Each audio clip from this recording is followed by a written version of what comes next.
जिन माँओं से शादी से पहले, जिन बहनों से शादी से पहले वो मोहब्बत करते थे, शादी के बाद अमलियात और तावीज़ात के चक्कर में वो बेचारे इतने फंस गए हैं कि अपनी माँओं बहनों सबसे यानी उनसे वो नफरत करने लगे हैं।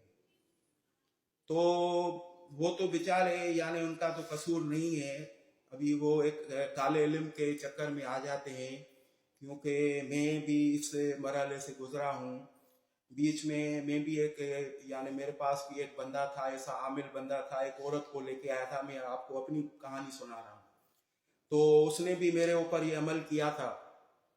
तो यकीन करो, जब मेरे ऊपर ये तावीज़ात और इनका अमल किया गया था तो मैंने बहुत उसके ऊपर पैसा भी लुटाया, और मैं उससे लड़की से यानी औरत से शादी करना चाहता था। और उस वक्त मेरी कैफियत ये थी इस काले जादू अमलियात की वजह से कि अगर मेरे यानी बच्चे, मेरी बीवी यानी दुनिया के सारे लोग भी एक साइड हो जाएं और वो कहें कि ये औरत गलत है, तो मैं उनकी यानी बात को बिल्कुल उस वक्त ये बात मानने के लिए तैयार नहीं होता था, क्योंकि मेरे ऊपर भी वो काला इल्म और जादू किया गया था।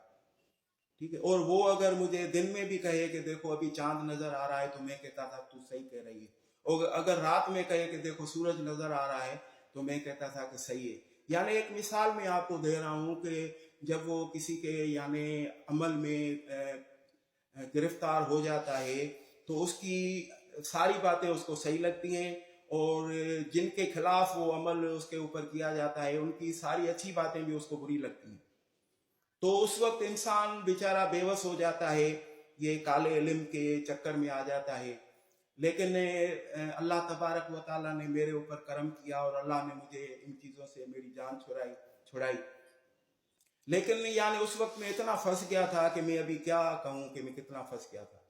तो ये भी बेचारे मैं समझ रहा हूँ कि फंसे हुए हैं, ये भी अपने आप को अल्लाह के सुपर्द कर दें और अल्लाह की हिफाजत में दे दें, तो अल्लाह तबारक व ताला उनको भी इन शरीर बीवियों से के शर से अपनी पनाह में रखे। मैं भी दुआ करता हूँ वो भी अल्लाह ताला के हवाले अपने आप को कर दें, अल्लाह की हिफाजत में दे दें, तो इंशाल्लाह वो भी इस चुंगल से निकल जाएं।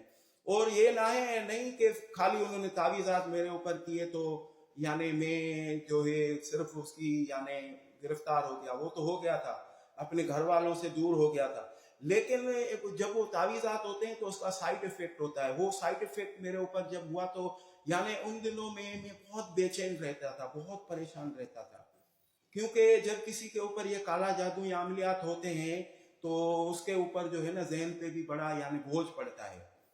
क्योंकि जैसे एंटीबायोटिक दवाएं होती हैं, हद से ज़्यादा खाने के रिएक्शन भी होते हैं, उसके साइड इफ़ेक्ट भी होते हैं। तो ये अमलियात है, किसी को हद से ज़्यादा आप तावीज़ात अमलियात के ज़रिए आप कंट्रोल करना चाहेंगे तो वो बेसिकली यानी बहुत ज़हनी तौर पे भी आदमी डिस्टर्ब रहता है।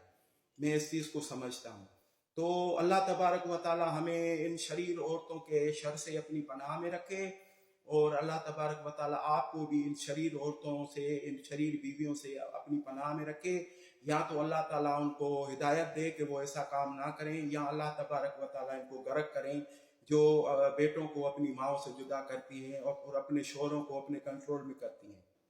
जबकि अल्लाह ताला ने शोहर को हाकिम बनाया।